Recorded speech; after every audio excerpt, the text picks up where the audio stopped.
The final mission. The cold wind blew across the battlefield. Burned metal, broken ships, and silent bodies lay everywhere. The war between humans and the alien race called the Zarn had reached its darkest days. Captain Elira stood near the drop zone, adjusting her visor. Her heart beat fast, not from fear but from the weight of what was coming. Beside her was Commander Daxon, calm as always. He gave her a short nod. "Ready?" he asked. She nodded back. "Let's finish this." They were part of a secret human strike. Team, their mission, to destroy a hidden Zarn power core. If they succeeded, the Zarn would lose control of this region. If they failed, no one would return. As the team moved through the ruins, the silence was strange. No alien sounds, no patrols, nothing. It felt wrong. "Too quiet," Daxon whispered. Elira agreed. Her eyes scanned the area, her fingers ready on the trigger. They reached the underground entrance. Daxon placed a small charge and blew the door open. Smoke rose. They rushed in. Inside, the walls were alive. Literally. Zarn technology was organic, breathing, pulsing like muscle. The power core was deeper inside, heavily guarded, but there were no guards. "It's a trap," Elira said quickly. But it was too late. The walls lit up. Energy beams fired from hidden turrets. 2 soldiers were hit immediately. Daxon grabbed Elira and pulled her behind cover. "We have to split up," he said. "I'll draw fire, you go for the core." "No," she shouted. "We go together." But he didn't listen. He threw a flash grenade and ran the other way. The turrets followed him. Gunfire echoed behind the walls. Elira ran through the side tunnel, her heart breaking. She reached the core room and planted the bomb. Countdown. 60 seconds. The ground shook. Lights flickered. She sprinted back to the surface, radio in hand. "Daxon, where are you? Respond." Nothing. Outside, the ship waited. Only 2 soldiers returned with her. She stared at the door, waiting, hoping, but no one else came. The bomb exploded. Fire rose in the distance. 3 days later, a memorial was held at the base. Names of the fallen were read. "Commander, Daxon Rail, I killed in action." Elira stood at his memorial stone alone. The stone had his name, his rank, but no body was recovered, only ashes and broken armor. She knelt down. Her hand touched the cold stone. "I'm sorry," she whispered. "I should have stopped you. I should have gone with you." Her voice cracked. "You saved me. Again. And I couldn't return the favor." Tears ran down her cheeks. She wasn't the type to cry, but today she couldn't stop herself. A gentle breeze moved through the garden. Birds chirped in the distance. Elira stood up slowly and wiped her eyes. She turned and walked away. Behind a tree, someone watched her. His uniform was burned, his face scarred. His eyes, once warm, now glowed faintly blue. He didn't speak. He didn't move. Commander Daxon. Rail was alive, but he was no longer the same, not fully human, not fully Xarn, just something in between. And now, he wanted answers. The man who should be dead. Darkness. Cold. Silence. That's all Daxon could feel when he woke up. Not on the battlefield. Not in a hospital. Somewhere else. Somewhere wrong. He was lying on a metal table strapped down by glowing wires. His chest hurt. His mind was blurry. He tried to move, but his arms didn't respond. Something had changed. Above him, strange shadows moved behind glass. Long limbs. Black eyes. The Zarn. He wasn't dead. He had been captured. "Subject is awake," a voice said. Mechanical, sharp. Not Zarn. It was human. Daxon turned his head, slowly. A man in a lab coat stood beside the aliens. He had the insignia of the human military. "Who are you?" Daxon asked, his voice dry. The man didn't answer. Instead, he injected something into Daxon's neck. Within seconds, the pain stopped, but so did his memory. His thoughts began to vanish like smoke. "Prepare phase 2, the scientist said. The room blurred. Hours. Days. Daxon didn't know how long he stayed there. Every time he woke up, something was different. His body felt stronger. His eyes could see in the dark. He could hear whispers from far away, but he also felt wrong, like something was inside him. Alien, foreign, eating away at who he was. Visions came in flashes. Elira's face, the explosion, the mission. What happened? He whispered to himself. One night, alarms went off. A power failure, flickering lights, confusion in the lab. It was his chance. Using his new strength, Daxon broke the straps. His hand crushed the steel like paper. Guards ran toward him, but he moved faster than ever before. In seconds, they were down. He escaped through a tunnel under the lab.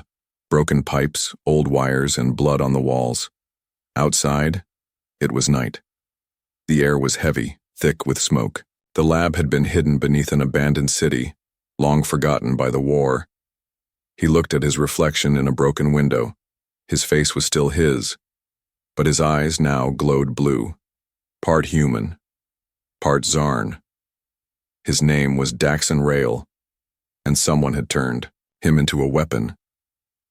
Miles away, Elira sat in her quarters looking at old mission logs. She couldn't sleep. Daxon's voice haunted her. His last words, his last look. She replayed the helmet cam footage. Again and again. But something felt off. The video cut out early, just before the explosion. The sound was distorted. She paused the video at the last frame. A reflection in the wall behind Daxon, a shape.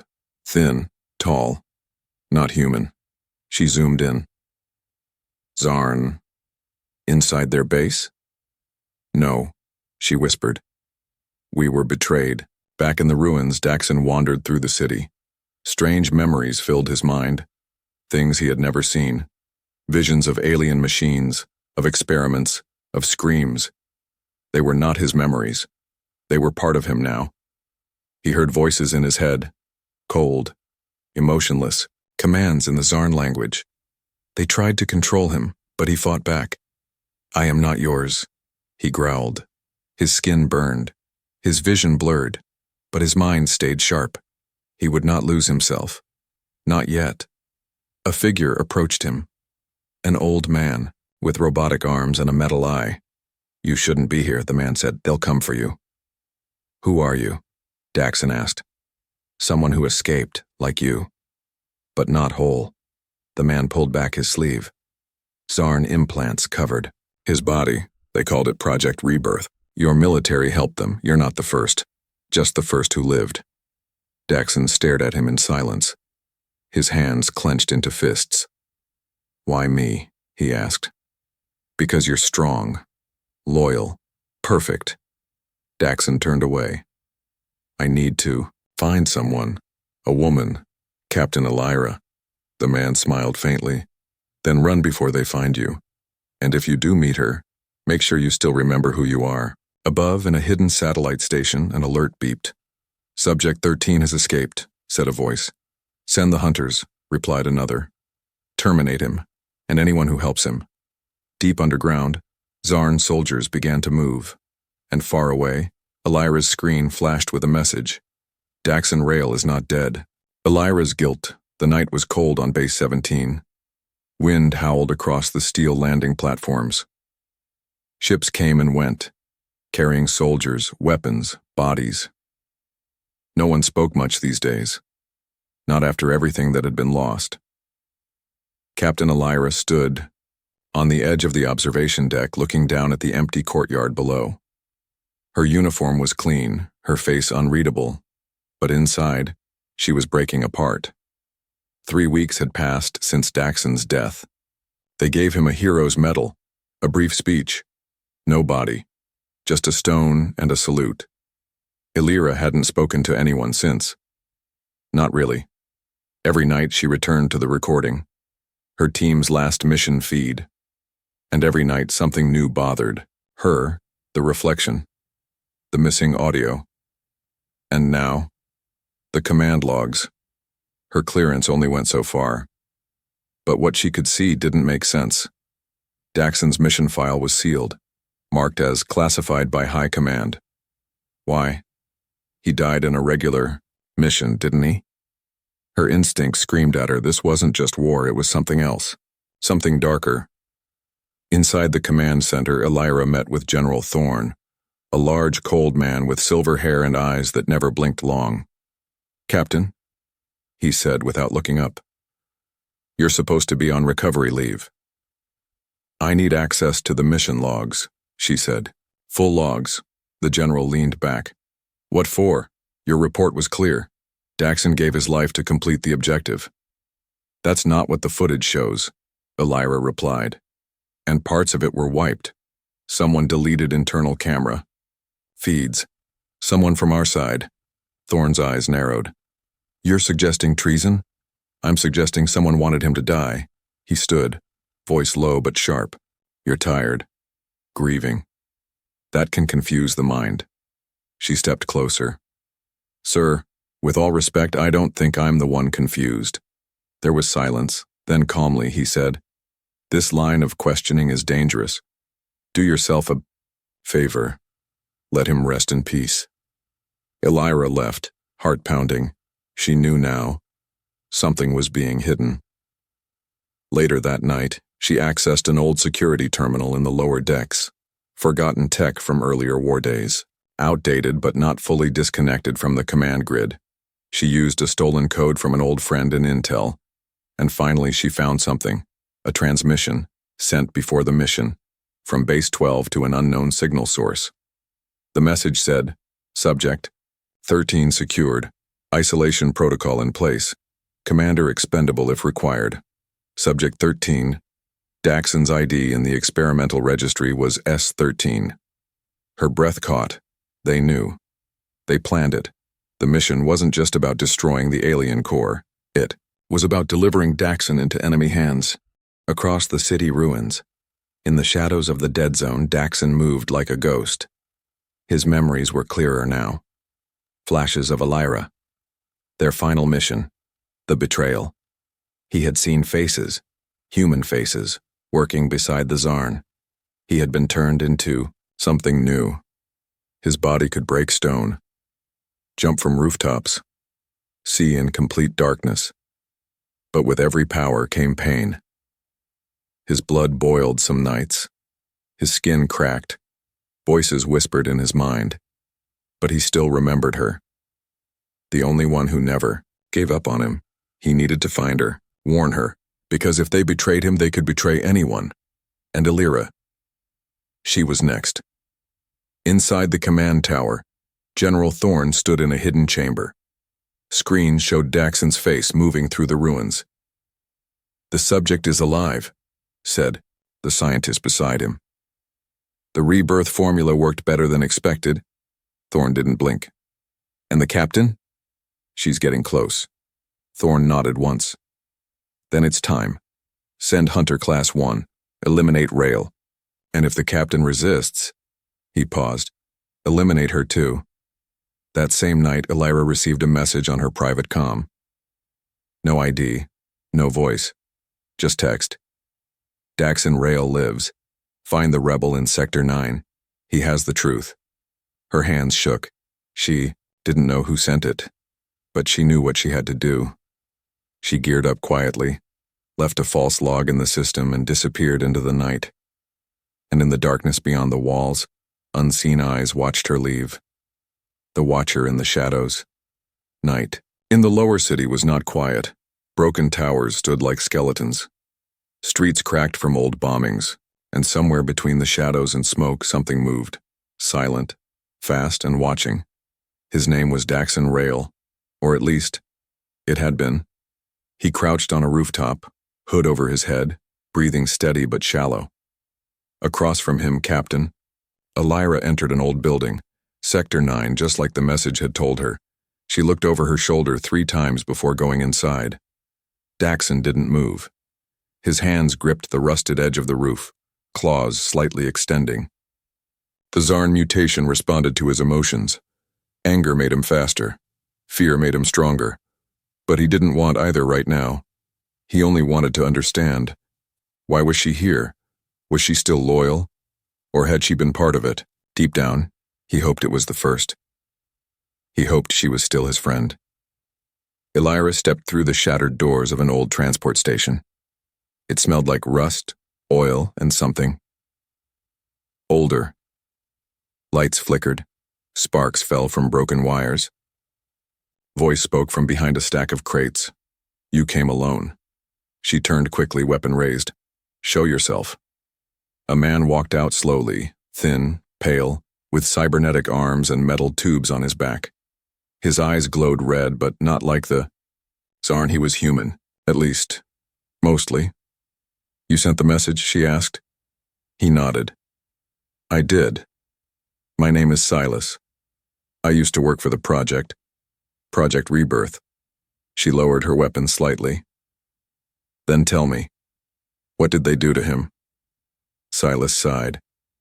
"They used your mission as a delivery system. They gave the Zarn what they wanted, one of our best soldiers. Why? Because the military wanted a weapon they could control. Something more than human. Daxon was the perfect match. Brave, strong, loyal, and disposable." Elira's fists clenched. "He's alive, isn't he?" "Yes. But not for long," Silas replied. "They've sent hunters, upgraded machines designed to kill what he's become." Elira stepped back. "Kill him? Why?" Silas looked down. "Because he's the only proof of what they did." Outside, a sound echoed, light, sharp, and wrong. Silas froze. "They're here." Daxon had heard it first, a high-pitched hum, barely. Human, synthetic, tracking signal, the hunter class. He stood, body tense, eyes glowing faintly in the dark. They had found her, and they were not here to talk. He dropped from the rooftop, landing without sound, and slipped into the shadows behind the building. Two figures walked in from opposite ends of the street. Tall, armored, heads covered by smooth, black visors. Weapons merged with their arms. They didn't speak. They were designed only to kill. And now, they were closing in on Elira and Silas. Inside, Silas began to panic. There's no way out. They've sealed the exits. Elira scanned the room. No vents, no stairs, no windows. Her gun was useless against armored tech like that. "Then we fight," she said. Silas looked at her like she was mad. "You don't understand. These things don't stop. They don't feel. They don't miss." She stared at the door as it began to glow, being cut open from the outside. "We don't need to win," she whispered. "Just survive." Before the door could fall, a crash echoed from the back wall. Steel shattered. Dust exploded, and Daxon stepped through. His body shimmered in the dark, veins lit with blue energy, muscles tense like coiled wire, his eyes locked on Elira's. For the first time in weeks, they stood in the same room again. She froze, shocked. "Daxon." He didn't speak. He looked at the hunters, then at her. And then, he attacked. The fight was chaos. Daxon moved like a ghost, dodging blasts, slashing with Zarn-enhanced claws. His punches broke armor. His speed was terrifying, but the hunters adapted fast. One locked onto him with a tracking bolt, hit him in the shoulder. He stumbled but kept fighting. Elira grabbed Silas and dragged him behind cover, firing distraction shots to pull the hunter's focus. She didn't know if Daxon even recognized her, but when one hunter turned toward her, about to fire, Daxon roared and smashed into it, saving her life. They fought like they had trained together 1,000 times. But the pain in Daxon's eyes, that was new. Finally, the hunters were down, broken, sparking, twitching. Daxon dropped to one knee, breathing hard. Elira stepped closer. "You're alive. I thought you—" "They used me," he said, voice low, broken, deeper. "They turned me into this." "I'm so sorry," she whispered. He looked at her. "Did you know?" Her heart twisted. "No, I swear it. I didn't know." Silence. Daxon stood. "Then help me before they come again." Where are we going? Elira asked. He turned toward the darkness outside. To end this, far above in a black glass control room, General Thorne watched through a drone feed. He made contact, an officer said. Thorne's lips curled. Good, let them run. We'll follow. Why not strike now? The officer asked. Thorne tapped a screen. Because sometimes, the best way to break a soldier is to let him believe he still has hope. The secret weapon rain poured over the ruins as Elira followed Daxon through the broken streets. He moved fast, never looking back. Even with the wounds on his shoulder and chest, he didn't stop. He didn't speak. Elira kept up, soaked and shivering. She didn't complain. How could she? The man walking ahead of her had been left to die, turned into a weapon, and hunted like an animal. And somehow he was still standing. They reached a dark tunnel, part of the old metro line that once connected the cities before the war. Inside, an old rebel outpost waited. This place is secure, Daxon said finally. For now. Elira stepped inside, catching her breath. Where are we? A forgotten base. Not on any current maps. Rebels used it before they were wiped out. She looked at him. You knew about it? He nodded. I remember everything, now. Every experiment, every lie. They didn't just want to kill me. They wanted to rebuild me. She stepped closer. Daxon, what are you now? He met her eyes. Something between human and Zarn. They called it Phase 3, the final prototype. She looked away, heart heavy. I'm so sorry. Don't be, he said. Just help me finish this. An old terminal still worked. Silas, the scientist who once served the program, connected it to his portable core. You asked what they were building, Silas said, fingers flying across keys. It wasn't just you, Daxon. There were others, but they didn't survive. The bonding, Elira asked, between human soldiers in Zarn tech, forced fusion. The project was called Rebirth, but its real name was Black Eden. He opened a file. Hundreds of images appeared. Soldiers with broken bodies, failed test subjects, screaming in tanks. Elira felt sick. The Zarn didn't want to make peace. They wanted control, and someone in our command agreed. General Thorne, Daxon said darkly. Silas nodded. He's not just in charge. He's one of the creators. The Rebirth program was his idea. And you, he looked at Daxon. You were his prize. Elira stared at the screen. This is enough to bring him down. Silas shook his head. No, not without one last piece. He entered a password and revealed a hidden folder. Project. Nephilim. Daxon narrowed his eyes. What is that? The final weapon, Silas whispered. Something even you weren't told about. The file opened, revealing a massive machine, half alive, half metal, shaped like a human but huge. Terrifying. This is Nephilim, Silas said. The Zarn built it using human DNA. It has the mind of a soldier, but the heart of a monster. If they activate it, no one can stop it. Elira backed away from the screen. How do we destroy it? We don't, Silas said. You do. He looked at Daxon. You were made to connect with it, to control it. That's why they gave you the Zarn tech, not to make you stronger, but to make you compatible. Daxon's fists tightened. They wanted me to pilot this thing? Yes, Silas said. Like a key to a nuclear weapon. But the risk was too high. So they threw you to the Zarn, hoping they'd finish the job. But I lived, Daxon said. And now, Silas said quietly, you're the only one who can stop it. Back at Base 17, General Thorne stared at a giant screen showing the Nephilim project chamber. The machine slept behind layers of energy barriers and metal walls. Its chest rose and fell, slow and steady, like it was breathing. An officer approached. Sir, they're heading towards Site 9. Thorne nodded. Let them. They'll try to stop Nephilim. They'll fail. But sir, the officer asked, what if Rail reaches the core? Thorne turned to him with cold eyes. Then he'll do what we built him to do. Meanwhile, in the rebel base, Daxon stood still, staring at the files. He could feel something inside him pulling, a signal, a call. The Nephilim was already reaching out. It knew he was close. Alira placed a hand on his arm. You don't have to go alone. He looked at her. If I lose control, you won't. He hesitated, then nodded. We go at dawn. If we don't, destroy it. Humanity won't get a second chance. Outside, the sky began to lighten. Rain slowed to a drizzle, but in the deep cold of the mountains, Nephilim opened its eyes, and it was waiting. Reunion and rage, the sun was rising when they reached the edge of the mountain.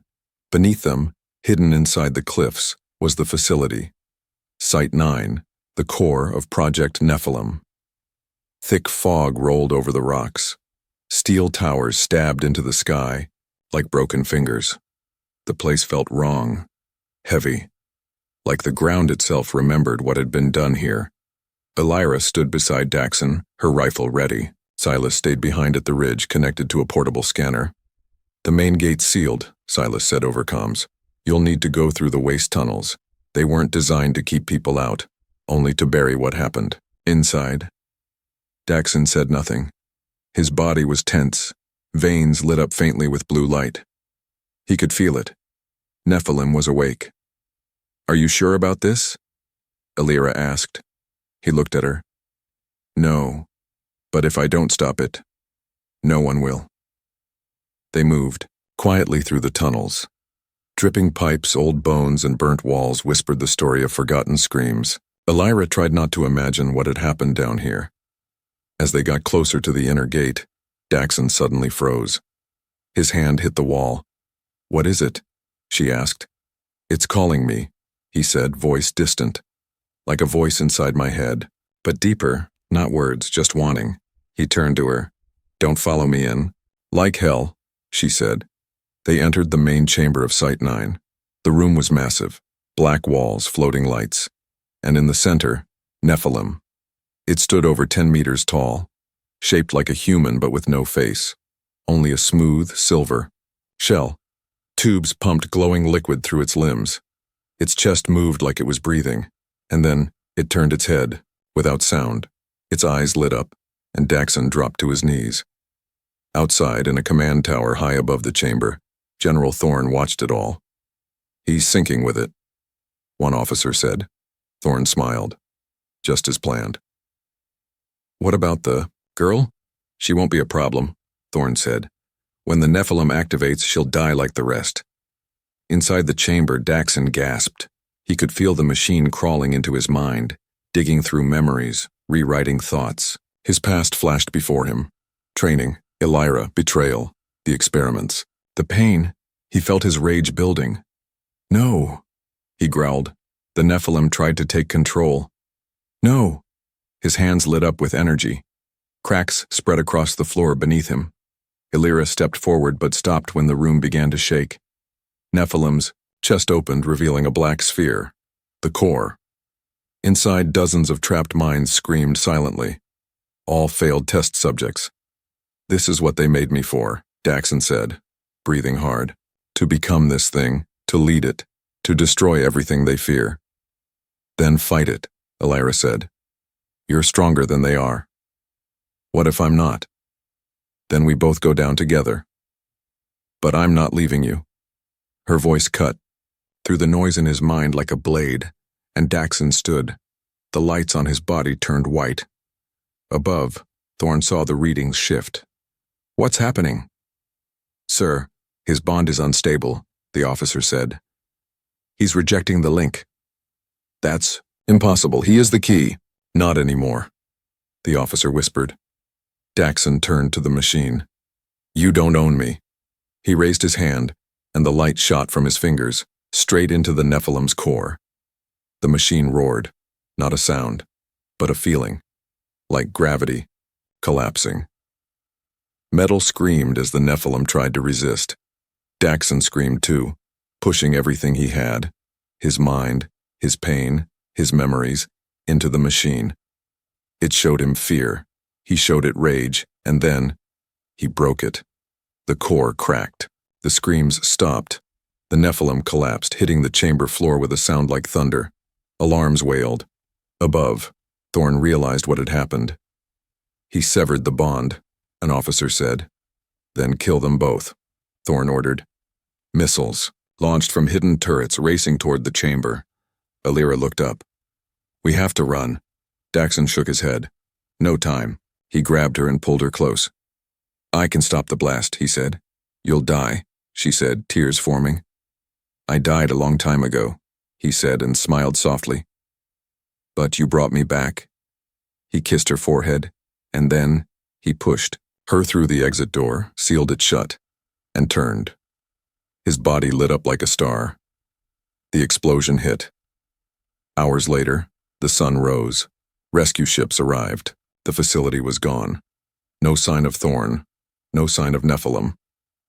Alira sat alone on the cliffside, staring at the smoke. Her hands were dirty, her face scratched, but she was alive. And so was the truth. She uploaded the files to every rebel server across the planet. Project Rebirth was over. The war wasn't. But now, humanity knew the truth. And Daxon Rail? He became more than a soldier. He became a symbol. The human flame. This is the climax and conclusion of your 7-part HFY saga. It brings the emotional payoff, shows the legacy of Daxon's sacrifice, exposes the truth to the galaxy, and lets Alira and the audience feel the weight of everything they've survived. Suspense, power, emotion, and hope all collide here. Written in simple, cinematic English with a strong emotional arc, philosophical undertones, and an unforgettable end. Part 7. The Human Flame. Art HFY Sci-Fi Story Weeks passed. The sky above Earth's central colony burned golden orange as if it too carried the memory of what had happened at Site 9. The war had not ended, but something had changed. People were asking questions. Military bases once feared now stood empty. Secret labs were shut down. Command chains were torn apart, and across every channel, every rebel broadcast, every civilian data screen, one name kept flashing. Daxon Rail. The soldier who died. The man who lived. The weapon who refused to be used. His face became a symbol, his story. A match struck in the darkness, and the fire was spreading. Captain Alira stood before the United Planetary Council, a room filled with humans, androids, even Zarn defectors, those who no longer supported the war their leaders had started. She placed the stolen data core on the table. Project Rebirth was not a defense program, she said. It was a death machine, built by those who feared the future, not by those who wanted to protect it. Many in the chamber stayed silent, others wept, and one by one, hands raised in agreement. Meanwhile, in the far edge of the solar rim, deep beyond the eyes of satellites and patrols, a small shuttle landed on a dark moon. From it stepped General Thorn, alive but wounded, dragging a new briefcase of blueprints behind him. Before him stood another alien figure, not Zarn, but something older, colder. Project Rebirth failed, Thorn said. But I have something better now. The figure didn't speak, but its eyes shimmered. Hungry.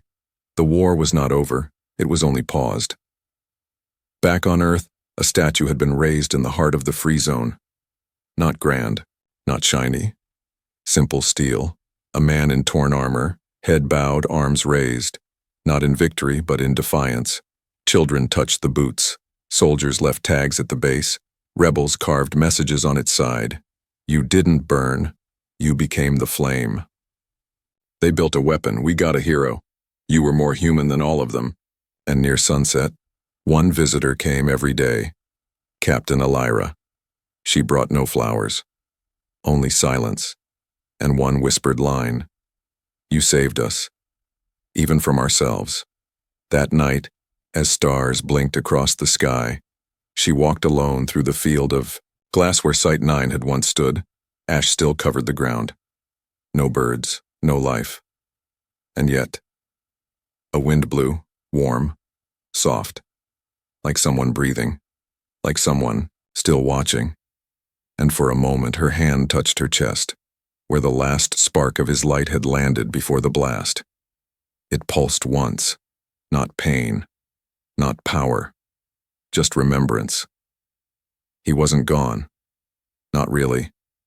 He was in every soldier who fought for truth, in every rebel who refused to kneel, in every human who chose honor over fear. He had become what they never expected him to be. Not a monster, not a machine, not a mistake, but something greater, a human flame.